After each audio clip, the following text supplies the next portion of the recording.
Le racisme en 2025, ça existe encore. Viens, on en parle.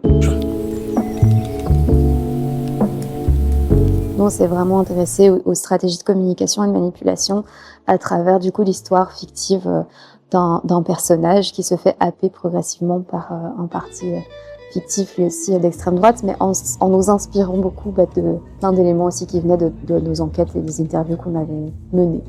Parce que c'est pas du tout mon style de femme. Mais elle est plutôt pas mal pour une noire. Un peu costaud, des mains énormes, mais bon, on se tient. Pour un mec en recherche d'exotisme, j'imagine que ça doit le faire. Une pièce comme celle-là, je la trouve intéressante parce que même les gens en classe, des fois, ils peuvent avoir des remarques qui peuvent être irrespectueuses sans s'en rendre compte. Et avoir ce genre de théâtre en classe, ça fait réfléchir, même pour les autres élèves, et se dire que toute chose n'est pas bonne à dire en ayant quelqu'un comme ça dans son entourage. C'est important pour nous de pouvoir jouer le spectacle devant un public scolaire parce que c'est un public qui sera souvent amené à voter pour la première fois, sans doute dans les prochaines années qui viennent, et que la sensibilisation à ces sujets-là au niveau de l'extrême droite est vraiment importante pour nous. Entendre ce genre de discours, ça fait toujours réfléchir, et du coup, je trouvais ça quand même intéressant.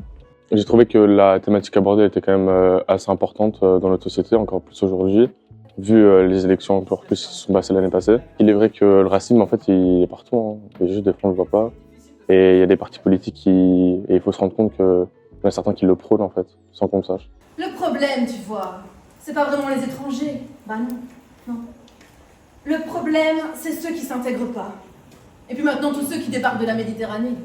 Et il faudrait que nous, on s'adapte à leur façon de vivre. On déconstruit tout ce qu'on a dit durant le spectacle, on leur demande ce qu'ils ont pensé, où étaient les vérités, où étaient les mensonges, et on essaye d'animer un bord de scène pour qu'ils puissent mieux comprendre quels sont les enjeux et les interactions qu'il y a entre les personnages et en quoi ils peuvent projeter ce qu'ils ont vu dans la société d'aujourd'hui, en Belgique notamment. Pour moi, le racisme, c'est quelque chose de mauvais qui ne devrait pas avoir lieu. Honnêtement, la seule chose que j'ai à leur dire, c'est que c'est ridicule, ça sert à rien du tout. Je pense qu'on est tous les mêmes et peu importe couleur de peau, nationalité, origine, ça change rien. J'invite chaque personne à réfléchir même de leur mentalité, des propos qu'ils peuvent tenir, parce que je pense que avoir une mentalité comme ça en 2025, je trouve ça un peu problématique. Et c'est toujours bien de se remettre en question dans ce genre de mentalité. Je n'ai pas encore totalement confiance à Renouveau. Je veux dire, il y a certaines choses que je comprends pas trop.